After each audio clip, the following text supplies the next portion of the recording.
What would make a company the worst sponsor in YouTube history? Is it falsely advertising a product? Is it taking advantage of consumers' trust? Or perhaps it's secretly diverting the revenue from the creator they sponsor? Unfortunately with Honey, it's all of the above, as the once beloved sponsor has been caught up in a sudden whirlwind of controversy that has not only exposed the brand's true nature, but also completely destroyed its public perception. Yeah, I hate to break it to you, but your favorite influencers sold you a lie. I believe the scam has likely cost content creators millions of dollars. Hi, I'm the InternetAnarchist. I create weekly YouTube documentaries, and today we'll be diving headfirst into the sudden downfall of one of YouTube's most popular sponsors, Honey. We'll examine how the company's shady practices were exposed, the backlash from the YouTube community, and why this feels like it's only the start of the company's plans to extort the YouTube community. To truly grasp Honey's devastating downfall, we must understand what the company promised customers and how the company became a trusted sponsor on the platform. According to their website, Honey is a free browser extension that helps users save money by finding coupon codes during checkout. In addition to this, Honey also rewards users with gift cards for purchasing specific products. On the surface, the extension seems like a win-win situation for consumers. Users could potentially save money on their purchases, and if they didn't, they could at least earn some gift cards. Honey would take advantage of this positive perspective in its marketing and enlist some of the most prominent creators on YouTube to promote its product to fans. Honey could save you hundreds of dollars this year and thousands of dollars over your lifetime. And here's how Honey works. This is $3,000 worth of shoes. Apply coupon, give Honey a second to scan the internet and find coupon codes, and Honey saved us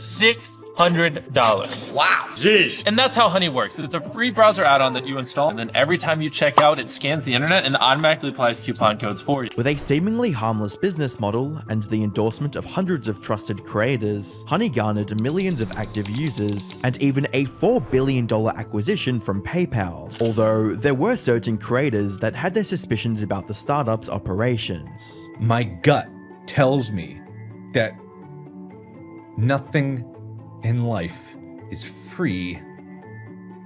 So where's all these savings coming from?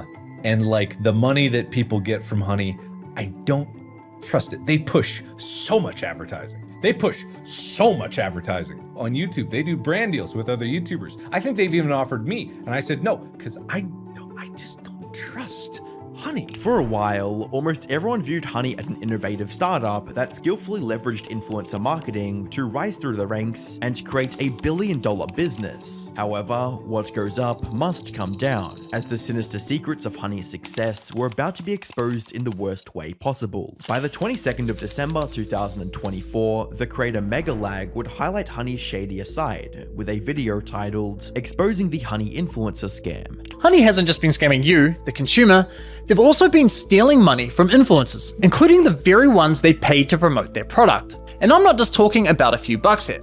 I believe the scam has likely cost content creators millions of dollars. To illustrate how Sunny subtly manipulates online purchases to divert revenue away from creators, Mega would first compare what should happen when viewers use Honey. When you click an affiliate link and buy something, the influencer who promoted the product earns a commission for referring you to that store. So you add the product to your cart, get to the checkout page, and hello, Honey says they found you 10 coupon codes. Versus what actually happens when Honey is involved in the sale.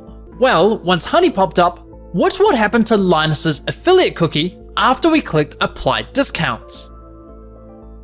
You see that? Honey came in, removed Linus's affiliate cookie, and replaced it with their own, claiming credit for the sale and pocketing the commission money for themselves. You'd think that a company outed for stealing from the creators endorsing their product would at least show some remorse, but that wasn't the case with Honey. When questioned about their shady sales tactics, Honey proudly stated that it was part of the process for them to receive credit for any purchase involving their extension. So I figured, screw it, I'll reach out to Honey and ask them directly. And sure enough, they came back to me with the following.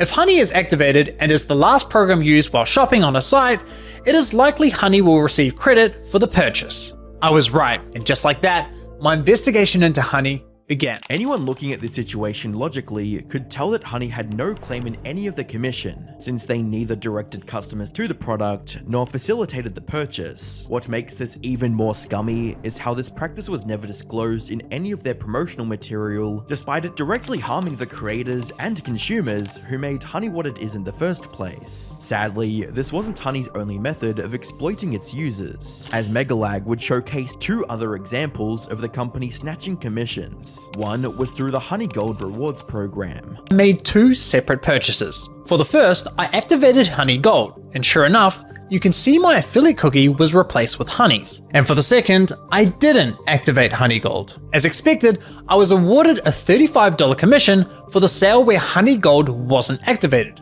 and received nothing when Honey Gold was activated. For the first time, I experienced Honey poaching my own affiliate commission. The other occurred whenever users clicked on the Honey extension, regardless of whether a coupon code was offered. Naturally, you click the got it button to get rid of the annoying dancing coin, and whoa, what's that? PayPal takes the sale. Why? Because fuck you, Mary, that's your commission! Considering the many influencers Honey had worked with, and the vast amount of revenue they were siphoning, it was likely that some of them would notice the issue. Fortunately, one did, but the problem would sadly go unpublished. Back in 2020, someone sounded the alarm, but it was ultimately ignored. However, in 2022, a different user noticed that LMG were no longer promoting Honey and asked the team if they had been dropped as a sponsor, to which one of Linus's employees responded with, "We ended the partnership with Honey due to the way their service interacted with affiliate links. Essentially, if someone clicked on an affiliate link and then they use Honey and search for a deal, Honey will override that tracking link even if they don't find you a deal. That didn't jive with us, so we ended the partnership." Even though Honey was essentially stealing from everyone they came in contact with, you'd think they would at least stay true to the premise of finding good coupon codes, right? Unfortunately, not even that was possible with Honey. Another oddity was that Honey would often only find me Honey branded coupon codes, such as Honey 5 or Honey 10. Why would a store only have Honey branded coupon codes?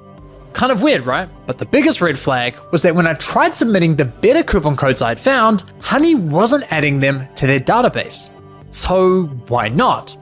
Well, eventually I figured out what was going on. It turns out that one of the key benefits for stores partnering with Honey is that they are given full control over which coupon codes go live on the platform, if any at all. To further illustrate this, Megalag would highlight an instance of a Honey employee openly acknowledging the fact that they restrict the kinds of discounts consumers get. What would you say to any brand that is considered working with Honey but hasn't yet? I would say missing out on converting customers. Like I said before, Gen Z is super discount savvy. You can't ignore the fact that they will hunt for like discount codes and they might find a better deal. With Honey, you can also control the discount code percentage, which means like they will potentially find a higher discount code on the internet. It literally lets you control like the customer journey, convert and control like the discount code percentage as well. Megalag's video garnered over 11 million views and sparked a massive uproar in the YouTube community, as both viewers and creators expressed their disdain for Honey's scummy practices. With a comment from CoffeeZilla reading, "This is insanely predatory, great investigation. Every YouTuber who promoted this should make updates to tell consumers what is actually under the hood. We've been sold a lie. It's not the best deal, and it's stealing from people who actually bring traffic." Megalag's comment section wasn't the only place users expressed their feelings about Honey's betrayal, as several creators began uploading videos denouncing the brand. Honey's stretching everyone's holes here, both the consumer who downloads Honey as well as the creator that promoted the Honey. That does include me. I have worked with Honey in the past because I was an avid Honey user. It seemed like a pretty simple, effective product. You'd just find coupons at checkout to save a little money. I didn't think there was anything nefarious going on under the hood, but it turns out couldn't have been more wrong. Although this was the first time the wider YouTube community noticed Honey's scam, it wasn't the first time YouTubers reported it. Back in July of 2020, a creator named Original MCW uploaded a video titled 5 Reasons That the Honey App is a Scam, which explored the company's dubious marketing claims. Now, if you've clicked through to buy something from your favorite blog or from a review website like Which Underwear for the bigger penised man, yeah ladies, once you get to the stage where you're about to actually buy it in the checkout and the Honey extension's gone off to look for the best discount codes, yeah, it's looking for them, yeah, and then it comes back, probably as usual it hasn't found you any discount codes, but what it has done, And this is crucial. It has replaced the cookie that had the affiliates' information with their own. So when you do buy something from that website, join Honey, get all the money. MCW also highlighted several other issues with Honey, such as lackluster discounts, false marketing claims, and mismanaging consumer data. Even Amazon, yes, Amazon, even they have warned their customers about Join Honey. To keep your data private and secure, uninstall this extension immediately.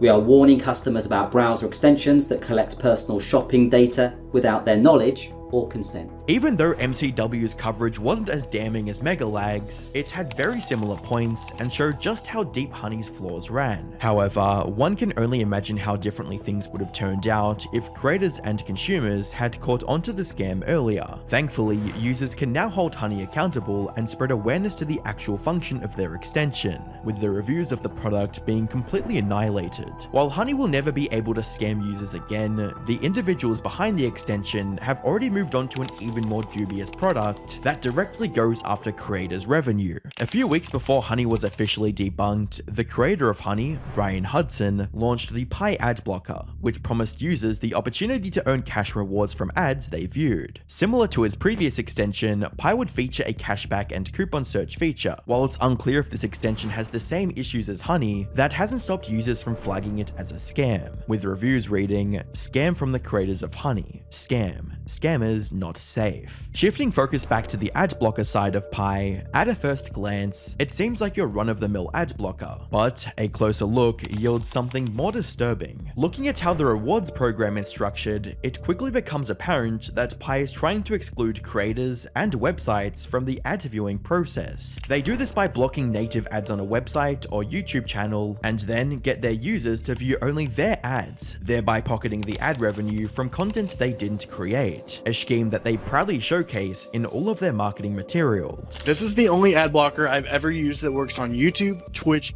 and Spotify. This is Pi. It's a free Chrome extension that blocks ads everywhere you go online. And don't worry, it won't download a bunch of shit onto your computer like other ad blockers. Pi is a trusted LA-based company that's actually founded by one of the creators of Honey. The coolest part is that if you decide you do want to see ads, Pi will literally pay you for seeing them. Like, I made money just from this Google search. Good luck finding another ad blocker that does that. Speaking of things other ad blockers don't do, Pi also has a visual mode that lets you watch your ads disappear and see how much space you're saving. So if you want this to be the last ad you ever see, get Pi for free right now. Essentially, Pi wants to hijack the revenue from every online ad at the cost of sharing a tiny fraction with users. It is an appealing proposition for online users, but not for creators, since the extension would effectively be stealing from them. That being said, you'd think such a detrimental extension would have no direct association with the creators they plan to rob, but you'd be wrong. Some time ago, Pi reached out to our channel to sponsor us, and shared some very peculiar influencer guidelines. While the document contained the standard requirements of showcasing the extension and its features in a positive light, some details stood out to me. For example, the extension only lets users earn from specific ads, which implies that Pi would partner with and promote certain brands to its users, potentially pocketing a majority of the ad revenue while leaving everyone else with peanuts. The next point I noticed in the brief was their Pi Creator Network, which reads, "Pi will whitelist any creator as a part of our partnership for 12 months, and will continue to show your ads on YouTube when users are opted into rewards for ads. Pi users will earn revenue when they see ads from creators in our network." This is highly concerning for 3 reasons. 1, the partnership's 12-month time frame means that the creators must be perpetually linked with Pi in order to keep ads on their channel. 2, it's unclear if the ads served on whitelisted channels originate from YouTube or Pi.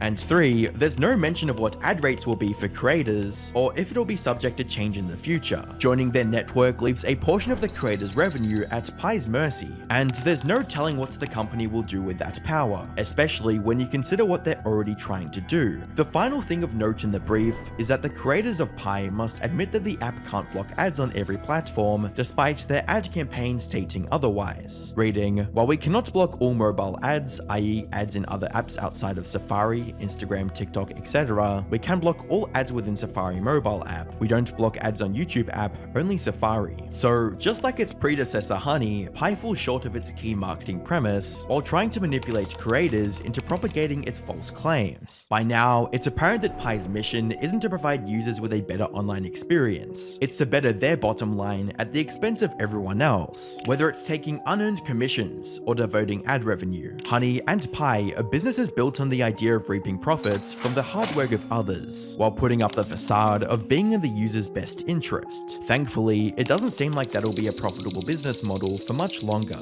With Honey's lies laid bare, one could only imagine they'd face some legal repercussions. But that might not be the case. The product's terms and conditions include a class action waiver restricting legal action against them. It's unclear whether this applies to the creators they've worked with, but that hasn't stopped a few of them from trying. If an individual person did this to another person, in most states it would be classified as a crime. And yet Honey will likely never answer for this aspect of their alleged scheme. But there is a potential silver lining, which is that my lawsuit contains a request for an injunction that, if granted, would prevent Honey from continuing to do just these sorts of things. I partnered with Attorney Tom and Legal Eagle and some other great class action lawyers to pursue Honey as much as we can. Whichever way the lawsuit goes, it's safe to say that Honey and its successor, Pi, have left a bad taste in everyone's mouth that will be discussed for years to come. If you enjoyed this video, click the video on screen.